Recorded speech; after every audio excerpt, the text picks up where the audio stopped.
দর্শক, আজকের রাজনীতিতে আমাদের সঙ্গে আছেন জাতীয় নাগরিক পার্টির জ্যেষ্ঠ যুগ্ম মুখ্য সমন্বয়ক আব্দুল হান্নান মাসুদ, আমাদের সঙ্গে আছেন বিএনপি দলীয় সাবেক হুইপ ব্যারিস্টার রুমিন ফারহানা, সাথে আছেন সুপ্রিম কোর্টের আইনজীবী মোহাম্মদ শিশির মনির, তিনি ইসলামী ছাত্র শিবিরের সাবেক সাধারণ সম্পাদক মোহাম্মদ শিশির মনির।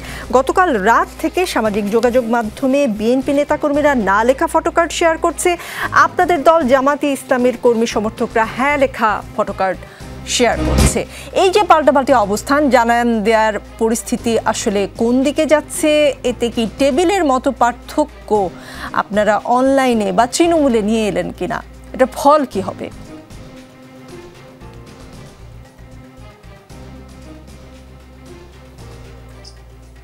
আমাকে জিজ্ঞেস করেছেন? জি, ব্যারিস্টার শিশির মনির, আপনাকে জিজ্ঞেস করেছি। জি, এটা যে মত পার্থক্যটা হয়েছে, এই মত পার্থক্যটা হয়েছে হলো জুলাই সনদ বাস্তবায়নের জন্য যে রিকমেন্ডেশন দিয়েছেন, এই রিকমেন্ডেশনটা বিএনপির পছন্দ হচ্ছে না। বিএনপি এই রিকমেন্ডেশন যেভাবে তারা দিয়েছেন সেভাবে চান নাই।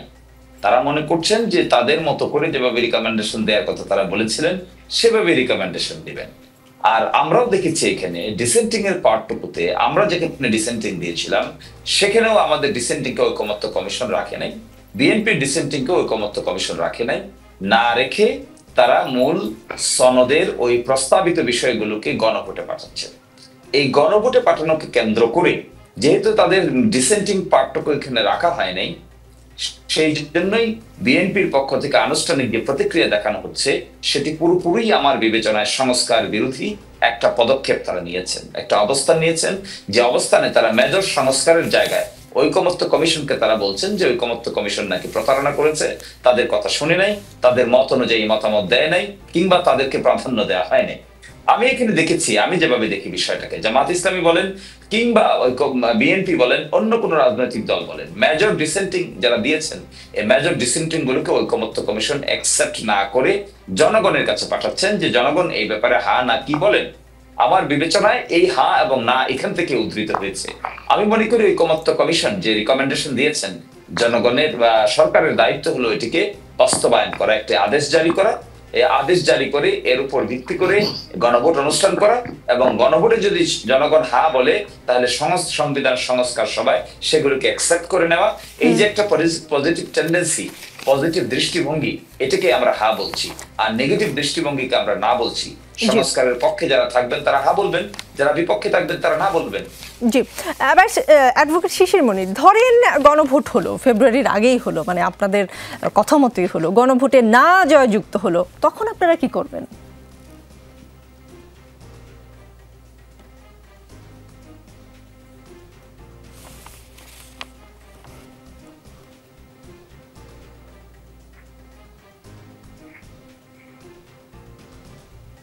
অ্যাডভোকেট শিশির মনিকে আমার প্রশ্ন শুনতে পেরেছেন? আচ্ছা, প্রশ্ন শুনতে পারেননি। আমি বরঞ্চ ব্যারিস্টার রুমিন ফারহানা আপনার কাছে একটু জানতে চাই, গতকাল রাত থেকে আমরা যে এই যে পাল্টাপাল্টি বিএনপি নেতাকর্মীদের না লেখা ফটোকার্ড শেয়ার করছে, এবং এই না দিয়ে আপনারা আসলে কি বোঝাতে চাচ্ছেন, কি বার্তা দেয়া হচ্ছে বিএনপির পক্ষ থেকে?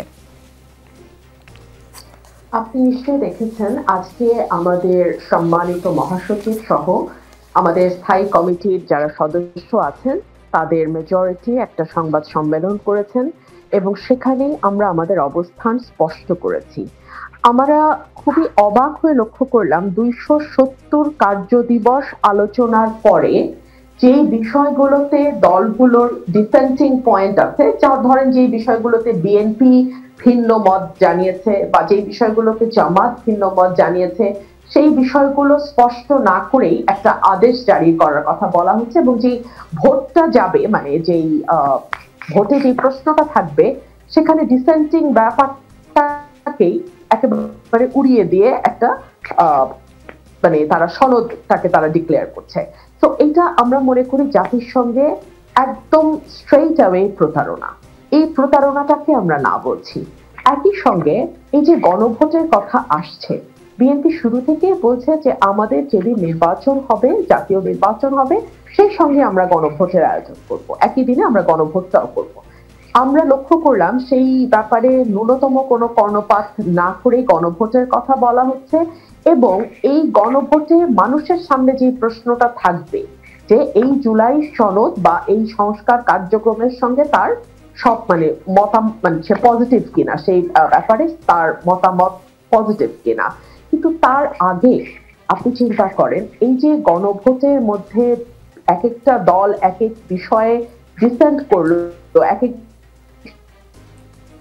বিষয়ে ভিন্ন মত জানালো, সেটা কিন্তু প্রতিফলিত হতো যদি হয়, তখন দেখা যাবে যে যেই ব্যাপারগুলোতে, ধরি যদি এনসিপি ক্ষমতায় যায়, for the sake of argument আমি ধরছি, তারা যেই ব্যাপারগুলোতে ভিন্ন মত জানিয়েছে সেই ব্যাপারগুলো কিন্তু তারা যদি ক্ষমতায় যায়, যদি জয়যুক্ত হয়, সেগুলোকে ওভারকাম করে ঐক্যমত কমিশনের মূল যে বিষয়গুলো ছিল সেগুলোকে তাদেরকে একমত হয়ে কাজটা করতে হবে। তো এতদিনের আলোচনা, 270 দিন 9 মাস অলমোস্ট, এই 9 মাসের আলোচনা তাহলে তো পুরোপুরি বিফলে গেল। তো আমরা সেই প্রতারণাটাকে না বলছি। আবার একই সঙ্গে আমরা দেখছি যে বলা হচ্ছে 9 মাসের জন্য বা 270 দিনের জন্য একটা সংবিধান সংস্কার পরিষদ হবে, অর্থাৎ যেই পার্লামেন্টটা গঠিত হবে সেটা সংবিধান সংস্কার পরিষদ হিসাবে কাজ করবে। তাদের বক্তব্য হচ্ছে এই যে সংবিধান সংস্কার পরিষদের কথা বলা হচ্ছে, আমাদের জাতীয় নির্বাচন তো সংবিধান সংস্কার পরিষদ গঠনের জন্য হচ্ছে না, এটা হচ্ছে একটা জাতীয় সংসদ গঠনের জন্য, এবং সংসদে যারা সংসদ নির্বাচিত হবে তারা তাদের 2/3 মেজরিটি এক্সারসাইজ করে, ভোটিং পাওয়ার এক্সারসাইজ করে, যেই জায়গাগুলোতে সংবিধানের অ্যামেন্ডমেন্ট হওয়ার ব্যাপারে ঐক্যমত প্রতিষ্ঠিত হয়েছে সেই জায়গাগুলোতে অ্যামেন্ড করবেন। আবার আপনি লক্ষ্য করুন, 270 দিনের মধ্যে যদি সংস্কার নেক্সট পার্লামেন্ট কমপ্লিট করতে না পারে, তাহলে এই সংস্কার অটো কমপ্লিটেড হয়ে গেছে বলে গণ্য হইবে। এটা আমাদের দল থেকে বলা হয়েছে, এটা আমাদেরকে সেই ইয়াহিয়া খানের আপনার ওই এফএলওর কথা মনে করিয়ে দিচ্ছে, কিংবা আপনার আইয়ুব খানের ওই ডেমোক্রেসি মৌলিক ডেমোক্রেসির কথা মনে করিয়ে দিচ্ছে। আমরা তো আসলে এভাবে হওয়ার কথা নয়।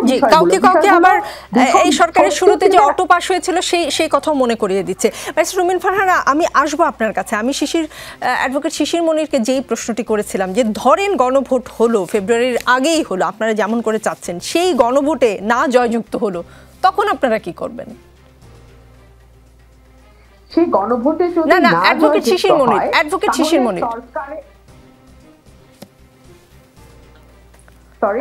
অ্যাডভোকেট শিশির মনিরকে প্রশ্ন করেছি। অ্যাডভোকেট শিশির মনির, ধরেন গণভোট হলো এবং ফেব্রুয়ারির আগেই হলো, আপনারা যেমনটা করে চাচ্ছেন নভেম্বরেই হলো, এবং সেইখানে গণভোটে যদি না জয়যুক্ত হয়, কি করবেন তখন আপনারা? জনগণ যা চাইবে তাই হবে। আমরা কি করব? আমরা তো জনগণের কাছে সবগুলোকে পাঠানো হচ্ছে, এবং জনগণ যদি হা বলে জনগণ হা হবে, জনগণ যদি না বলে এর অর্থ হলো যে প্রস্তাবটা পাঠানো হচ্ছে, যে তফসিলে যে বিষয়গুলো ইমপ্লিমেন্ট করার জন্য পাঠানো হচ্ছে, জনগণ যদি না বলে তাহলে ওইগুলো ইমপ্লিমেন্টেড হবে না। জি, জনগণের ভোটের রায়েই আপনারা, তারা যা বলবে সেটাই মাথা নত করে নেবেন। কিন্তু হয় ওই সংসদ। জি, অ্যাডভোকেট শিশির মনির, আজ সকালে বিএনপি মহাসচিব মির্জা ফখরুল ইসলাম আলমগীর বলেছেন যে নির্বাচনের দিন ছাড়া গণভোটের সিদ্ধান্ত কোনো দিনও মেনে নেবে না বিএনপি হার্ড লাইনে। আপনারা এখন কি করবেন, বিএনপি যেহেতু হার্ড লাইনে?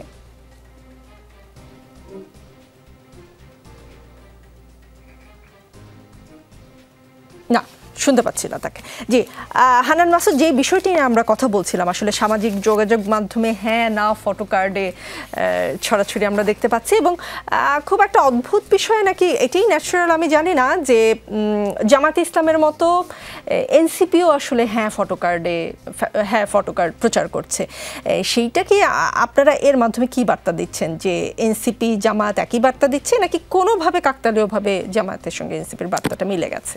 না, এনসিপি হ্যাঁ হচ্ছে জুলাই সংস্কার নিশ্চিতের পক্ষে হ্যাঁ, গণভোটের পক্ষে হ্যাঁ, এটা হচ্ছে যখন জামাত বলে নাই তার আগ থেকে হ্যাঁ। জামাত পরবর্তীতে এনসিপি পথ হয়তো ফলো করেছে, তারা যে ভুলটা করেছে সেই ভুল থেকে তারা বেরিয়ে আসার চেষ্টা করছে। দেখেন, বিএনপি গতকাল থেকে যেই না ফটো কার্ড ব্যবহার শুরু করেছে, এই না ফটো কার্ড ব্যবহারের মধ্য দিয়ে এতদিনের বাংলাদেশের মানুষের যে আকাঙ্ক্ষা, যে পরিবর্তনের আকাঙ্ক্ষা, যে সংস্কারের আকাঙ্ক্ষা, সেই আকাঙ্ক্ষাকে না বলেছে বিএনপি। এটার মধ্য দিয়ে বিএনপি জনবিচ্ছিন্ন হয়ে যাবে। কারণ মানুষের ফালস যদি বুঝতে না পারে তাহলে এই ধরনের হওয়ারই কথা। বিএনপি তাদের নিজেদের দলীয় জুলাই সনদ চেয়েছে, তারা যেটা হ্যাঁ বলেছে সেটা হ্যাঁ, যেটা না বলেছে সেটা না, এই ধরনের একটা দলীয় সনদ চেয়েছে, যাতে করে তাদের কথাটাই, তারা যেটা বলেছে শুধুমাত্র বিএনপি যেটা বলেছে সেটাই যেন থাকে, তারা যেন তাদের মতো করে সংস্কার করতে পারে। এর বাইরে যেন হচ্ছে দেশের মানুষ, অন্যান্য রাজনৈতিক দল সহ সাধারণ যে মানুষগুলো আছে তাদেররা কি চাই সেটার প্রতি বিএনপির কোনো কর্ণপাত নেই, শ্রদ্ধাবোধ নেই।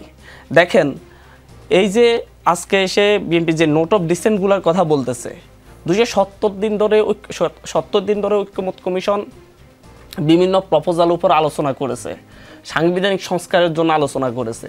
এই সাংবিধানিক সংস্কারের জন্য আলোচনাটা মূলত হচ্ছে একটা গণপরিষদের মতোই আলোচনা হয়েছে।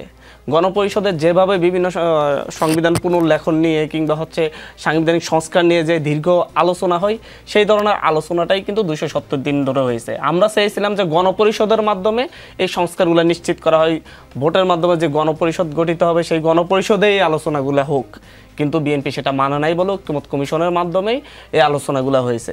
সেই আলোচনার ক্ষেত্রে ঐক্যমত্য কমিশন অনেকগুলো সিদ্ধান্ত পুনর্বিবেচনা করেছে, পরিবর্তন করেছে, পরিমার্জন করেছে। সর্বশেষ যেই সিদ্ধান্তগুলো, যে প্রপোজালগুলা অধিকাংশ রাজনৈতিক দল একমত হয়েছে, অধিকাংশ মেনে নিয়েছে, সেগুলা তারা সন্নিবেশিত করেছে তাদের প্রপোজালের মধ্যে।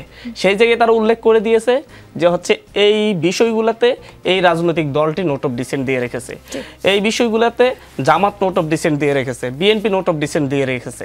এগুলো বিএনপি জামাতের তাদের সিদ্ধান্ত, কিন্তু ঐক্যমত্য কমিশন তো সকলের, জামাত, বিএনপি, এনসিপি সহ এই দেশের সকল মানুষের প্রতিনিধিত্ব করে এটা সভাপতিত্ব করছে।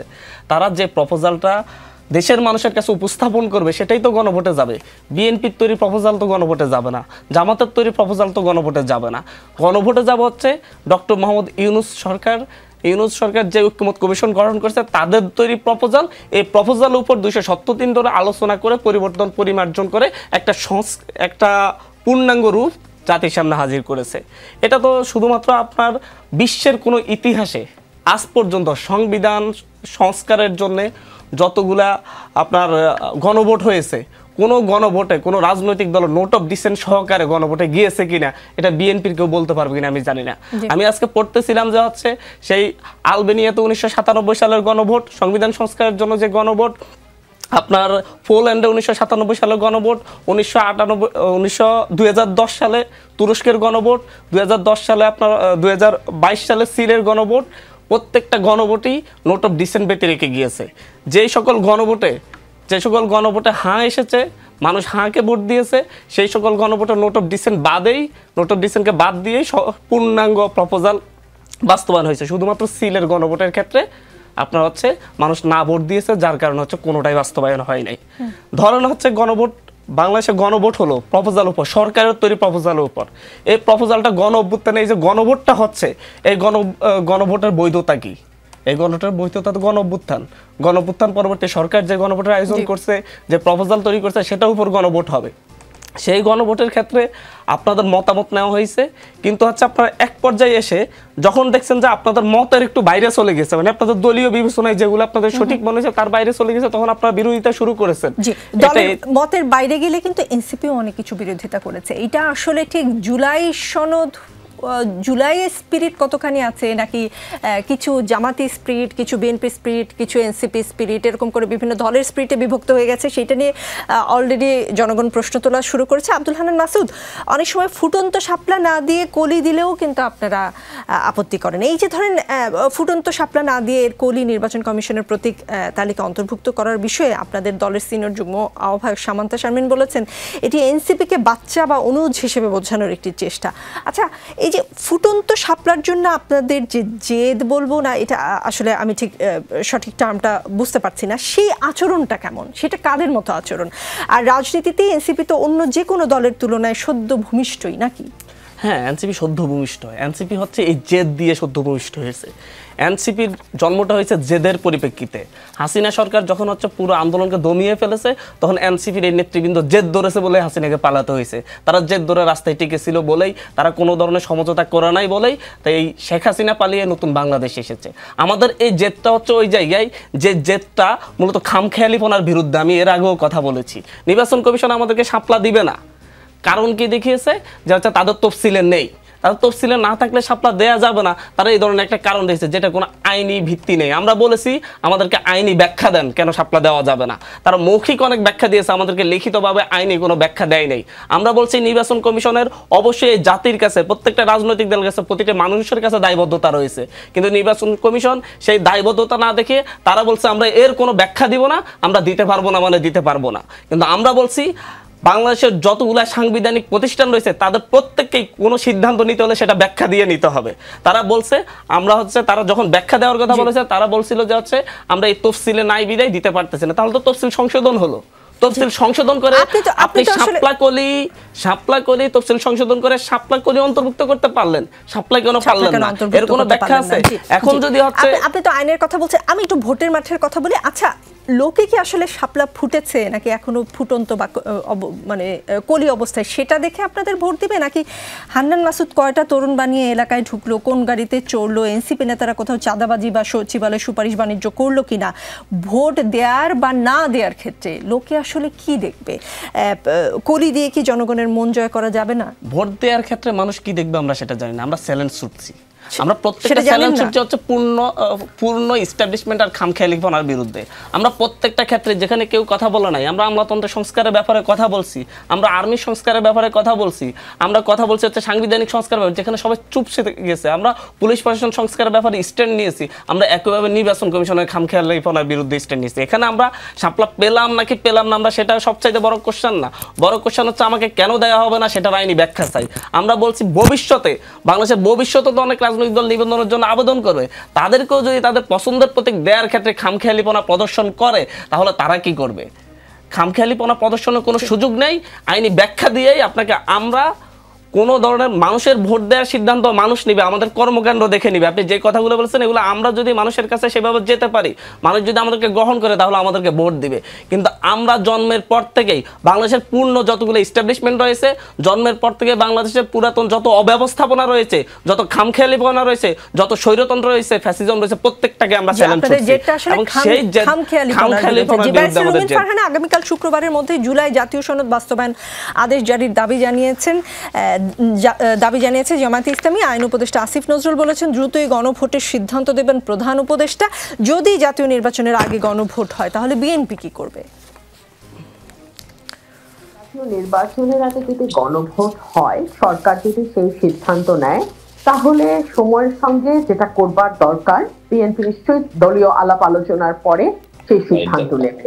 তবে একটা কথা আমি খুব স্পষ্টভাবে বলি, বাংলাদেশ কি একটা নির্বাচন ফেব্রুয়ারিতে যেটা নির্ধারিত হয়েছে সেটা যদি কোনো কারণে পিছিয়ে যায়, সেটা কোনো কারণে যদি অনিশ্চয়তা তৈরি হয়, বাংলাদেশ কি সেটা এফোর্ড করতে পারার অবস্থায় আছে কিনা এই প্রশ্নটা আমি রাখছি।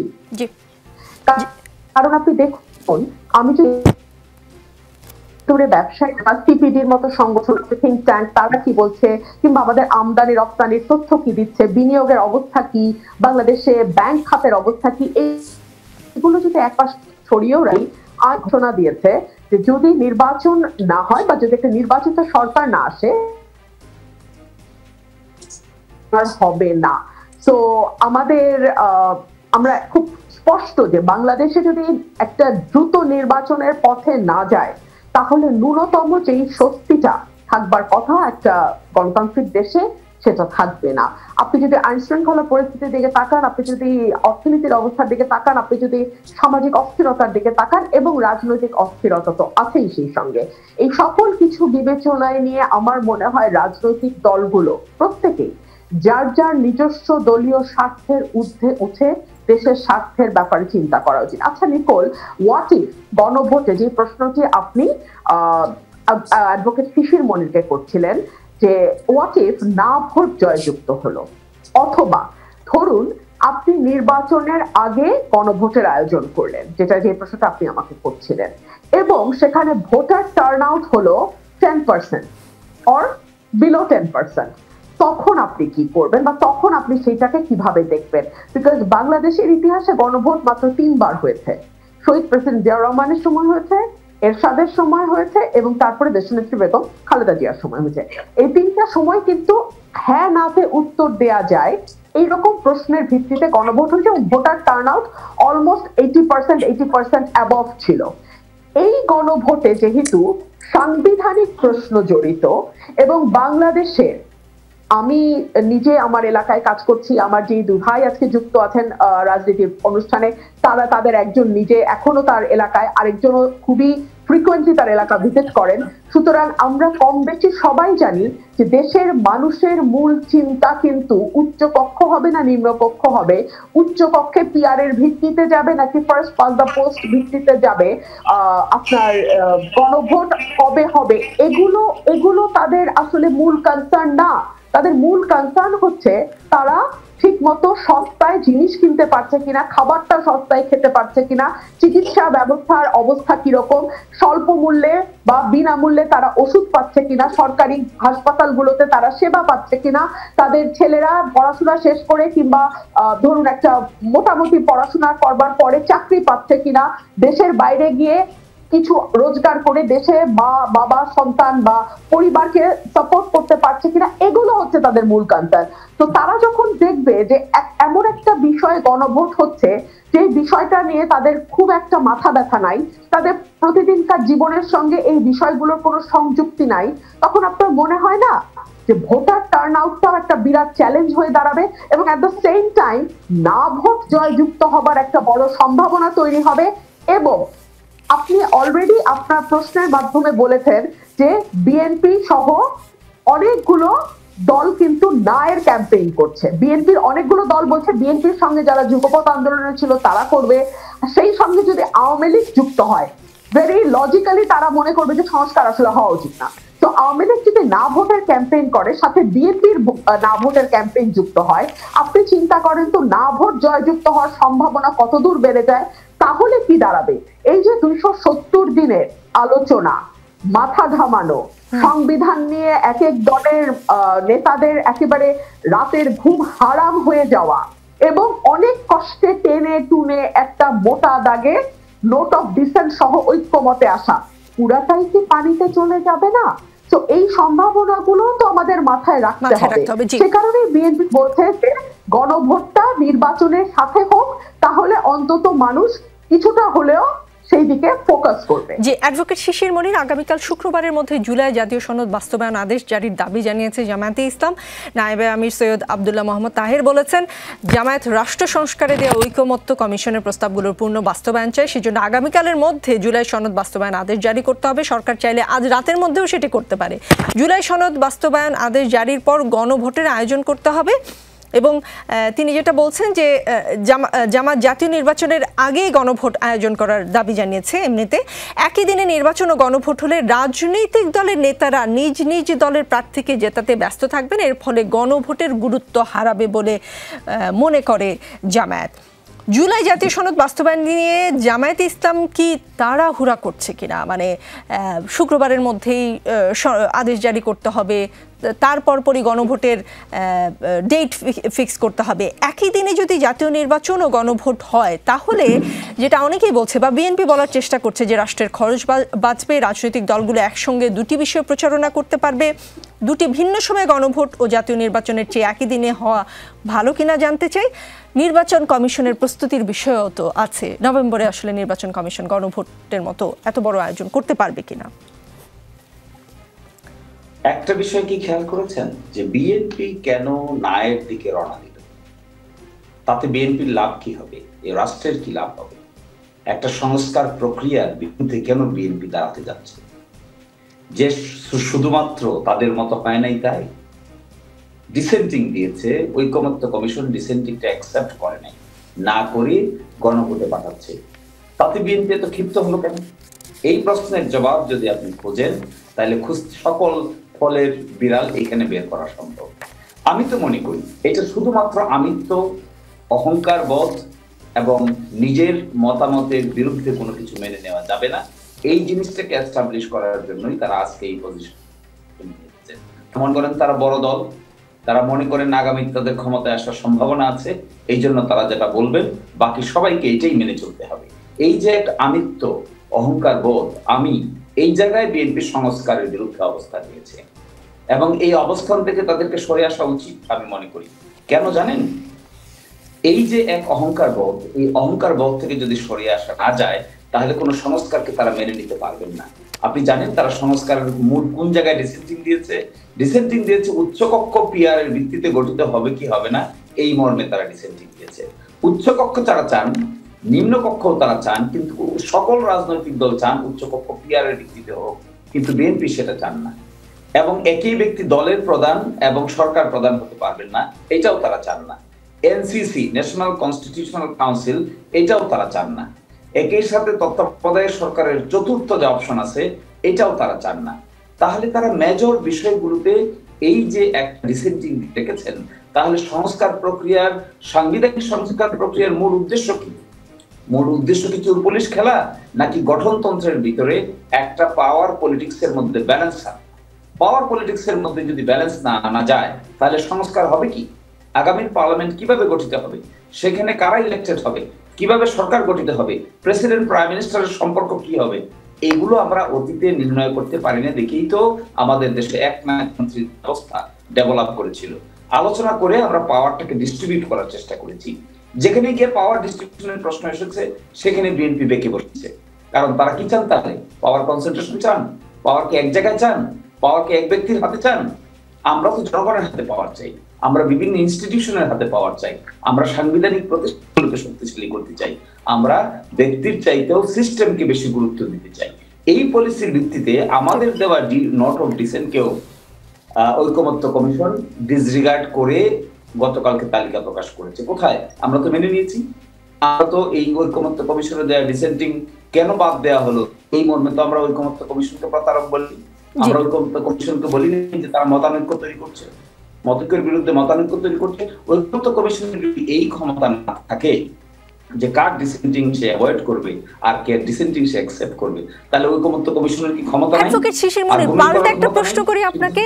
বিএনপি বড় দল, বড় স্টেক হোল্ডার, সেই জন্য যদি বিএনপি তাদের আসলে জেদ ধরে রাখবার জন্য আপনি মনে করেন যে নাটাকে প্রাধান্য দিচ্ছে, জামায়াতে ইসলামীও যে কম শক্তিশালী নয় সেইটা বোঝানোর জন্যই কি আসলে একই দিনে করতে চাচ্ছে না গণভোট, কিছুটা আগে করতে চাচ্ছে এইরকম একটা কিছু? কারণ আমি বললাম আপনাকে যে খরচ বাড়বে, ইলেকশন কমিশন প্রিপেয়ার কিনা, সেই বিষয়গুলো মাথায় রাখছেন কিনা? জামায়াতেরও কি কিছু প্রমাণ করবার বিষয় আছে যে আমরা আসলে পিআর নিয়ে বেশি সুবিধা করতে পারিনি, এখন আমরা গণভোট নিয়ে একটা বিএনপিকে দেখিয়ে দিব আমরাও একটা কিছু? মোটেও না। বিএনপি বলুক, দেখেন বিএনপি মেনে নেই উচ্চকক্ষ পিআর, বিএনপি তো মেনে নিচ্ছে না। আমরা কি বলেছি? আমরা বলেছি খরচ, আপনি তো বলছেন আপনি একদিনেই করেন আর আগের দিনেই করেন, আপনার কি গণভোটের জন্য কি সেপারেট ব্যালট বাক্স দিতে হবে না? অবশ্যই সেপারেট ব্যালট বাক্স দিতে হবে। ব্যালট কি সেপারেটলি প্রিন্ট করতে হবে না? অবশ্যই ব্যালট সেপারেটলি প্রিন্ট করতে হবে।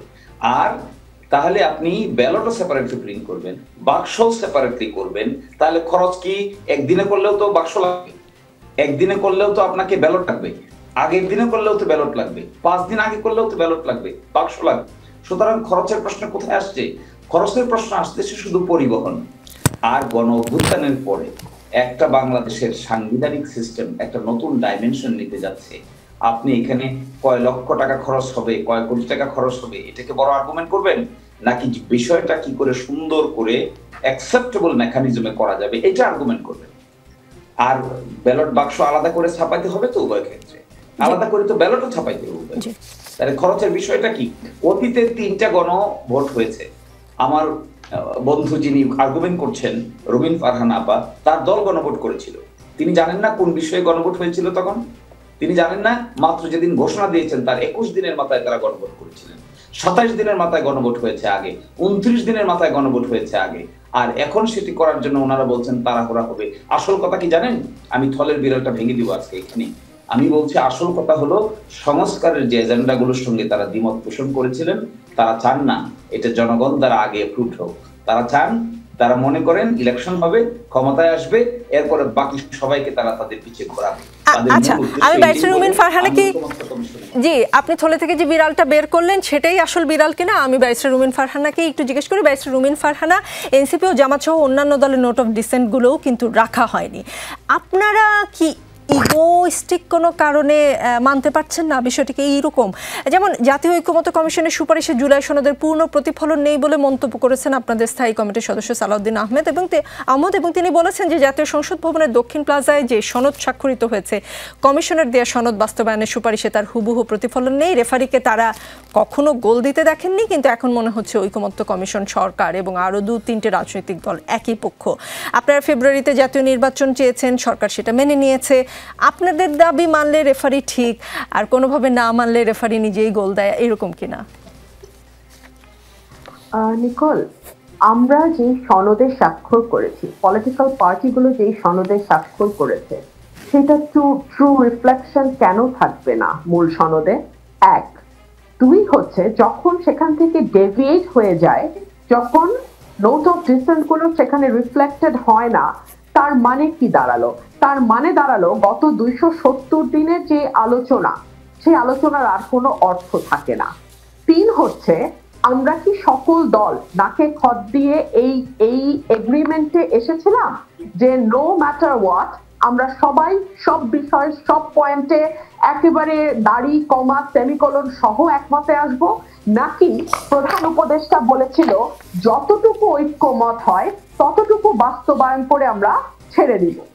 তার মানে যে মিনিমালিস্ট অ্যাপ্রোচ নিয়ে যাত্রা শুরু হয়েছিল, পরবর্তীতে আমরা কিন্তু সেই মিনিমালিস্ট অ্যাপ্রোচটা দেখতে পাচ্ছি না।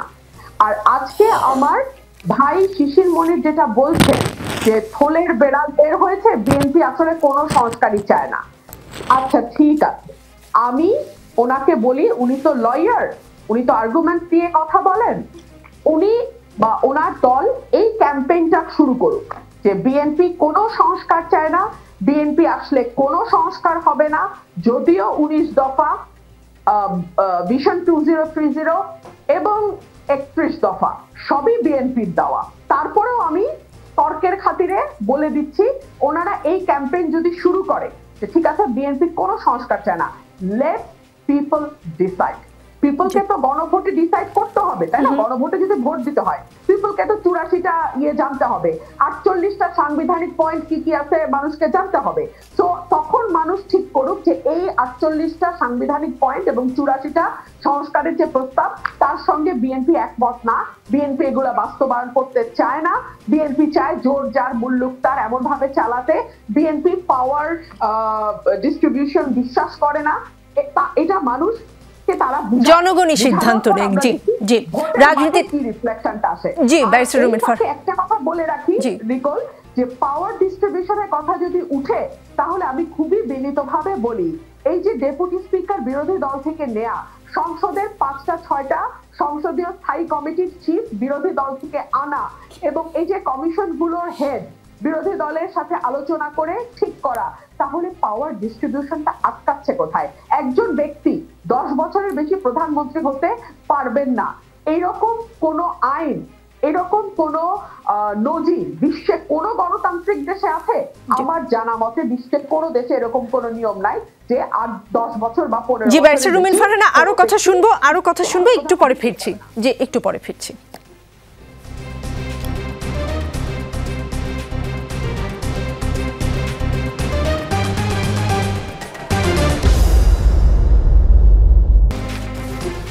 দর্শক দেখছেন রাজনীতি। হান্নান মাসুদ, আমি একবার লাউ কদু বলে যার পণ্যায় হেনস্থা হয়েছিলাম, তো এখন দেখছি আপনারা সেই টার্মটা ব্যবহার করছেন। যাই হোক, আপনাদের দলের মুখ্য সমন্বয়ক নাসিরউদ্দিন পাটোয়ারি বলেছেন লাউ কদুর নির্বাচন, লাউ হলো বিএনপি আর কদু হলো জামাত। এখন লোকে প্রশ্ন করছে এনসিপি কার চিংড়ি হবে, লাউয়ের না কদুর? দেখেন, এনসিপি কারো চিংড়ি হবে না। লাউ কদু বলার কারণ হচ্ছে তাদের যে রসায়ন দীর্ঘদিন ধরে আমরা দেখেছি, সে 91 থেকে 96 শাসন আমলে, 1 থেকে 6 শাসন আমলে, এমনকি 2006-এর পর থেকে সরকার বিরোধী আওয়ামী বিরোধী আন্দোলন সহ সব জায়গায় তাদের যে রসায়ন, দাড়িপাল্লা রেখে ধানে ভোট করা, আবার ধান জামাতকে দেওয়া, এটা মূলত তারা একই পন্থী লোকজন, একই ঘরের লোকজন হঠাৎ করে দুই ভাই আলাদা দুইটা ঘর করছে, এখন দুই ভাইয়ের মধ্যে একটা ঝগড়া ভাব দেখাচ্ছে। দিনের বেলা ঝগড়া, রাতের বেলা হলে সব এক। তাদের মধ্যে নিজেদের মধ্যে একটা সমন্বয় আছে, সমঝোতা আছে। শুধুমাত্র মাঠ উত্তপ্ত করে রাখার জন্য তারা বিভিন্ন ধরনের, একবার পিআর, একবার হচ্ছে আপনার ভোটের আগে গণভোট আগে হবে না পরে হবে, এসব নিয়ে আসে। কিন্তু যেমন দেখেন আচ্ছা, আপনাদের জুলাই সনদের স্বাক্ষর ইস্যুতে তারা সকলে একমত হয়ে, আমি একটু শেষ করি, তারা যেমন জুলাই সনদের স্বাক্ষর ইস্যুতে তারা সকলে একমত হয়ে গিয়ে সাইন করে চলে আসছে হাসি মুখে, পরে এসে আবার একটু রাগ ক্ষোভ দেখাচ্ছে যে হচ্ছে না আমরা জুলাই সনদ আবার সাইন উঠিয়ে নিব। প্রশ্ন করছি, আপনাদের দলের মুখ্য সমন্বয়ক নাসিরউদ্দিন পাটোয়ারি বলেছেন যে গণভোট কি আগে হবে নাকি পরে হবে, এটা জামাত ইসলামী এবং বিএনপির মধ্যে একটা কুতর্ক। এই কুতর্কের মধ্যে এনসিপি জড়াবে না, দুই দলেরই উচিত এসব বাদ দিয়ে নির্বাচন কমিশনকে শক্তিশালী করা। বলেছেন উচ্চকক্ষের পিয়া নিম্নকক্ষে এনে বিষয়টি নিয়ে ধোঁয়াশা তৈরি করেছে জামাত। তবে গণভোট প্রশ্নে জামাত হয়তো পরবর্তী সময় বিএনপির সঙ্গে ঐক্যবদ্ধ হয়ে যাবে। আপনারা আগে থেকে কি করে বুঝলেন যে জামাত আসলে গণভোট ইস্যুতে শেষ পর্যন্ত বিএনপি? বলছি ওনারা দুই ভাই একই ঘরের ভিতর ছিল, এখন একটু আলাদা আলাদা ভাব দেখাচ্ছে। পাশে একটা ছোট ঘর করে দেখাচ্ছে যে হচ্ছে না আমরা এখন আলাদা, বিরোধী দল খেলা খেলতেছে। এই দুই দল ঐতিহাসিকভাবে একসাথে ছিল। জামাতের ৭১ পরবর্তীতে জামাতের যে মৃত্যু ঘটেছে সেটা থেকে আবার জীবিত করছে বিএনপি। তারপর আবার জামাত বিএনপির হাত ধরে ধরে বড় হয়েছে, আবার বিএনপিও জামাতের হাত ধরে ধরে ক্ষমতায় গিয়েছে প্রত্যেকবার। কেউ কাউকে ছাড়া একবারও ক্ষমতায় যেতে পারে নাই। সুতরাং সেই জায়গায় আমরা বিএনপি জামাতের এই ধাক্কাধাক্কির ভিতর পড়তেছি না। আমরা মনে করি বাংলাদেশে এই দুই ভাইয়ের বাইরে আরেকটা রাজনৈতিক ব্যবস্থা দরকার। সেই রাজনৈতিক ব্যবস্থার জন্য এনসিপি লড়াই করতেছে। জামাত বিএনপি এখন যে কুসুম বিরোধিতা দেখিয়েছে, জুলাই সনদের ক্ষেত্রে এরকম, স্বাক্ষরের ক্ষেত্রে এরকম কুসুম বিরোধিতা দেখিয়েছে, কিন্তু সর্বশেষ পর্যায়ে গিয়ে এক হয়ে গেছে। সামনের দিন আপনারা এমন দেখতে পারেন যে হচ্ছে আবার এই যে গণভোট আগে হবে না পরে হবে, এটা নিয়ে এখন কুসুম বিরোধিতা আছে। একটু মাঠ গরম করে নেতাকর্মীদের একটু এক্সাইটেড করে রাখতেছে, কিন্তু এক পর্যায়ে দেখবেন যে সবাই একসাথে হয়ে গেছে। আমি কয়েকটা কথার রিপ্লাই দিতে চাই। রুবিনা অনেকগুলা কথা বলছে, তোর মধ্যে একটা বলছে ভেরি লজিক্যালি আওয়ামী লীগ না এর পক্ষে ক্যাম্পেইন করবে, এবং আমার কাছে ভেরি ইলজিক্যালি বিএনপি অলরেডি না এর পক্ষে ক্যাম্পেইন শুরু করে দিয়েছে। আমরা ভাবি নাই বিএনপি আওয়ামী লীগের করা ক্যাম্পেইনের সাথে নিজেদের ক্যাম্পেইনটাও করবে একই ধরনের না এর পক্ষে। আমরা ভাবছি বিএনপি সবসময় এই দেশের পক্ষে, হ্যাঁ এর পক্ষে থাকবে। বিএনপি যেটা সবসময় বিএনপি নেতৃবৃন্দকে বলতে দেখি, মানুষ কি এইসব সংস্কার বুঝে? মানুষ একটু শান্তিতে থাকতে চাই, মানুষ ভালো থাকতে চাই, চাউলের দাম কম দেখতে চাই, মানুষ সংস্কার কিছু বুঝে না। কিন্তু 1977 সালে যে গণভোটটা হয়েছে মেজর জিয়াউর রহমানের আমলে, সেই গণভোটে মেজর জিয়াউর রহমানের ঘোষিত অনুসৃত নীতি ও কর্মপন্থা আপনি সমর্থন করেন কি না? 88% ভোট পড়েছে। তখন বাংলাদেশের শিক্ষা সাক্ষরতার হার, মানে স্বাক্ষর দিতে পারবে এই হারটাও ছিল 40%-এর নিচে। 88% ভোট যারা পড়তে পারে না, জানে না, এবং তারা মেজর জিয়াউর রহমান অনুসৃত নীতি বা কর্মপন্থা সম্পর্কে কোনো, মানে ওরা পড়তেও পারে না, দেখতেও পারে না, লিখতেও পারে না, তারা কিভাবে মেজর জিয়াউর 98% ভোট, 88% ভোট কাস্ট হয়েছে, তোর মধ্যে প্রায় 99% ভোট হায়ের পক্ষে পড়ছে। এই হচ্ছে তখন হলে ঠিক আছে। যখন আমার পক্ষে যায় তখন মানুষ এইসব বুঝে, সংস্কার বুঝে, সবকিছু বুঝে, কর্মপন্থা বুঝে, অনুসৃত নীতি বুঝে। কিন্তু যখন আমাদের একটু বিরুদ্ধে যায় তখন মানুষ বুঝে না। আসলে হচ্ছে মানুষ কি বুঝে নাকি বুঝে না সেটা তো মানুষ, আমরা বলতেছি অভ্যুত্থানের সময় দেয়ালে দেয়ালে লিখে দিয়েছে তারা কি চাই কি বুঝে। তারা একটা দেয়ালের লিখন হয় নাই যে অতি দ্রুত নির্বাচন দেন, আমরা নির্বাচিত সরকার চাই।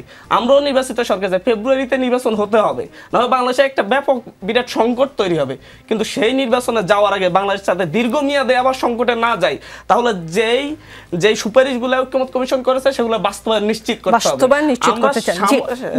সাময়িক লাভের জন্য দীর্ঘমেয়াদী সংকটের দিকে দেশকে ঠেলে দিতে পারে না বিএনপি, সেই কাজটা করতেছে। মোহাম্মদ শিশির মনির, আপনাদের আমি ডক্টর শফিকুর রহমান বলেছেন নারীর কর্মঘণ্টা কমিয়ে 5 ঘন্টা করবেন যেন তারা শিশু পরিচর্যার সময় দিতে পারেন।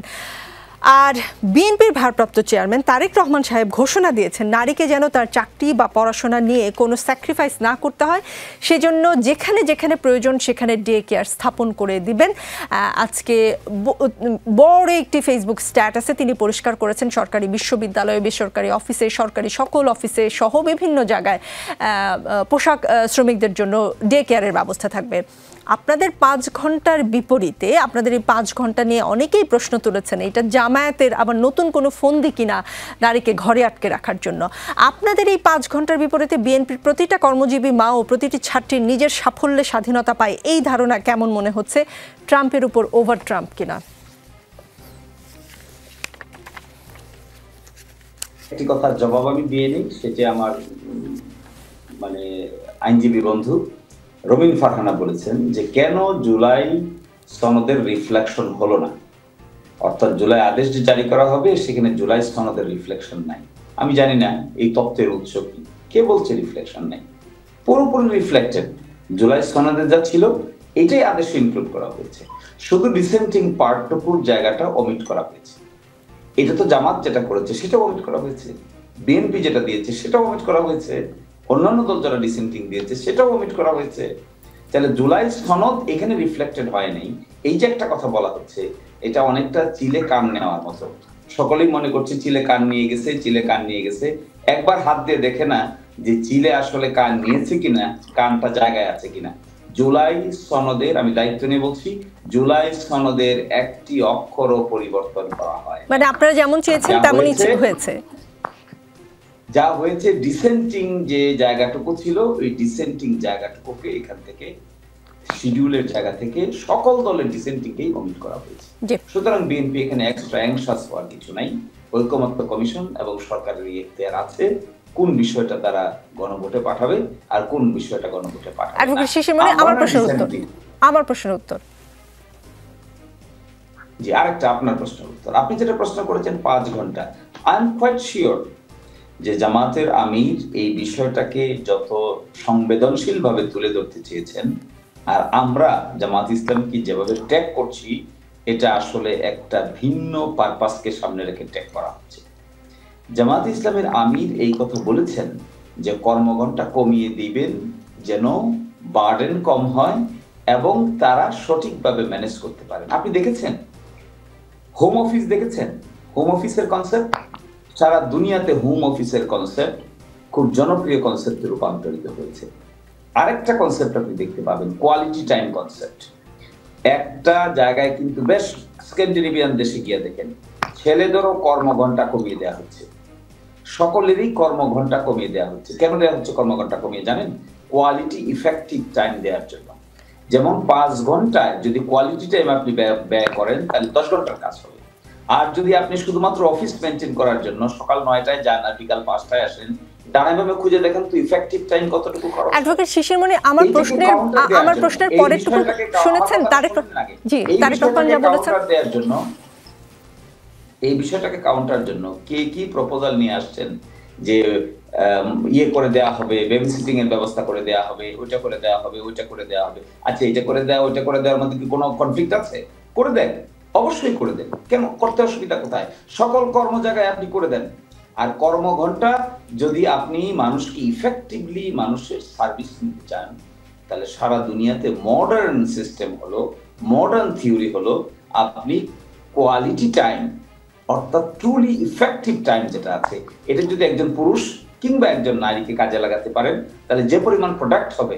আর আপনি যদি কোয়ালিটি টাইম ব্যবহার করতে না পারেন, শুধুমাত্র ডানে বামে চাপ প্রয়োগ করে আপনি একজনকে কাজ করাতে চান, আপনি কখনো ভালো অ্যাডভোকেট শিশিরমণির হোম অফিস কিংবা কোয়ালিটি টাইম সেটা নারী পুরুষ সকলের জন্য, যেসব দেশের কথা বলেছেন সেখানে আলাদা করে বলে দেয় না যে নারীদের জন্য 5 ঘন্টা কর্মঘণ্টা 5 হবে। আপত্তিটা সেখানেই ছিল। আমি আবারও আসবো আপনার কাছে। ব্যারিস্টার রুমিন ফারহানা, জামাতে ইসলামীর নারী নেতাকর্মীদের উপর হামলা হেনস্থা বন্ধে বিএনপির প্রতি আহ্বান জানিয়েছেন দলটির সেক্রেটারি জেনারেল মিয়া গোলাম পরওয়ার। এক বিবৃতিতে তিনি বলেছেন 28 অক্টোবর নওগাঁ শহরের বোয়ালিয়া এলাকায় জামায়াতের নারী সদস্যদের নির্বাচনী উঠান বৈঠকে এক যুবক প্রবেশ করে তর্কে জড়ায়, এক যে হামলাও চালায়। নোয়াখালী সোনাইমুড়ি উপজেলার দেউটি ইউনিয়নের নারী কর্মীদের কোরআন তালিমের চেয়ার ভাঙচুর ও নারীদের হেনস্থা করা হয়। 20 অক্টোবর ঝিনাইদহের মহেশপুরের যাদবপুর ইউনিয়নের উত্তরপাড়ায় নারীদের গণসংযোগে স্থানীয় বিএনপি নেতাদের নেতৃত্বে হামলা করা হয়। এছাড়া কয়েকজন নারীর বোরকা খুলে নিয়ে লাঞ্ছিত করা হয়। আপনারা একদিকে বলছেন আমরা এমন যে কোনো পশ্চাৎমুখী ধারণা প্রত্যাখ্যান করি যা নারীর সম্ভাবনাকে সীমাবদ্ধ করে, আর অন্যদিকে এসব করছেন। কেমন কন্ট্রাডিক্টরি না বিএনপি? রুমিন ফারহানা, আমি যদি পাল্টা প্রশ্ন করি যে ঘটনাগুলো কি সত্য, আমি পাল্টা প্রশ্ন এই কারণে করছি কারণ এই হাতে হাতে মোবাইল টেলিফোনের যুগে বাসে একজন নারীর কাপড় নিয়ে যদি আপনি কটাক্ষ করেন তাহলে তার জুতা নিয়ে তেড়ে আসার ভিডিও ভাইরাল হয়ে যায়। সেখানে একটা দলের কর্মী সমাবেশ হচ্ছে, নারীরা ভোটের জন্য মানে তাদের ক্যাম্পেইন করছে, সেখানে চেয়ার ভাঙচুর হলো, নারীদের বোরখা খুলে ফেলা হলো। এই নারীদের কারো হাতে কি একটা মোবাইল টেলিফোন ছিল না? একটা ভিডিও আমরা দেখলাম না, শুধু সমকালের একটা নিউজ আমি দেখেছি, সেটাও আবার ওই মানে সরজমিনের নিউজ না, সেটা হচ্ছে জামাতের নেতা কি বলছেন তার একটা বিবরণ। তো আমি এই প্রশ্নটা রাখছি। দুই হলো, যদি ঘটনা সত্য হয়ে থাকে তাহলে ডেফিনেটলি অত্যন্ত গর্হিত অন্যায় হয়েছে, এবং যারা এই ঘটনার সঙ্গে যুক্ত তাদের ব্যাপারে কি স্থানীয় থানায় কোন রকম অ্যাটলিস্ট সাধারণ ডায়েরি কি দায়ের করা হয়েছে? এফআইআর যদি নাও হয়, সাধারণ ডায়েরি কি করা হয়েছে? আমি প্রশ্ন রাখছি। তিন হলো, যদি তাদের বিরুদ্ধে থানায় কমপ্লেইন করা হয়, তাহলে বর্তমানে অন্তর্বর্তীকালীন সরকার যেই প্রশাসন চালাচ্ছেন সেই প্রশাসনের পুলিশ বাহিনী তাদের বিরুদ্ধে কোনো ব্যবস্থা নিয়েছে? কারণ একজন নারীর বোরখা খুলে ফেলা তো ভয়ানক ব্যাপার। আপনি তার গায়ে হাত দিয়ে তার কাপড় বোরখা খুলে ফেলবেন, এটা তো ভয়ানক ব্যাপার। প্রথমত সেটার কোনো এভিডেন্স আমরা দেখলাম না জামাতের নেতার বিবৃতি ছাড়া, সুতরাং সেখানে একটা প্রশ্ন আমি রাখছি। তারপরে যদি ঘটনা সত্য হয়, পরের প্রশ্নগুলো আমি তুলছি। আর আমার পূর্ববর্তী বক্তাদের কথার সূত্র ধরে আমাকে কিছু কথা বলতেই হয়। হান্নান মাসুদ ভাই বললেন যে বিএনপি জামাত ভাই ভাই, নিশ্চয়ই বাংলাদেশ একটা ছোট্ট দেশ, এই দেশে রাজনৈতিক মতাদর্শ ভিন্ন হইতেই পারে, তাই বলে কি হান্নান মাসুদ আমার ভাই হতে পারবে না? তাই বলে কি শিশির মনিরকে আমি ভাই বলতে পারবো না? বলতে তো পারবো। এই যে ধরেন হান্নান মাসুদ আজকে প্রায় 5 বারের বেশি কুসুম কুসুম বিরোধিতা শব্দটি ব্যবহার করলেন।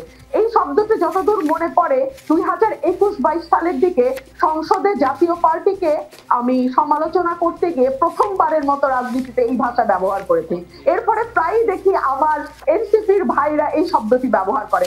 ভালো তো, এটা তো আমাদের এই যে পারস্পরিক হৃদ্যতা সুসম্পর্ক সেটাকে ইন্ডিকেট করে। আবার চিন্তা করে দেখুন, যখন আওয়ামী লীগ সরকার ক্ষমতায় ছিল তখন আজকে যারা ছাত্র নেতা, সমন্বয়ক, বড় বড় নেতা পরিচয়ে সামনে আসছেন তারা এবং আমার জামাতের ভাইরা কি সুন্দর চুপে চুপে ছুপা হয়ে আওয়ামী লীগের বিভিন্ন কমিটিগুলোর মধ্যে থেকে কাজ করেছেন না?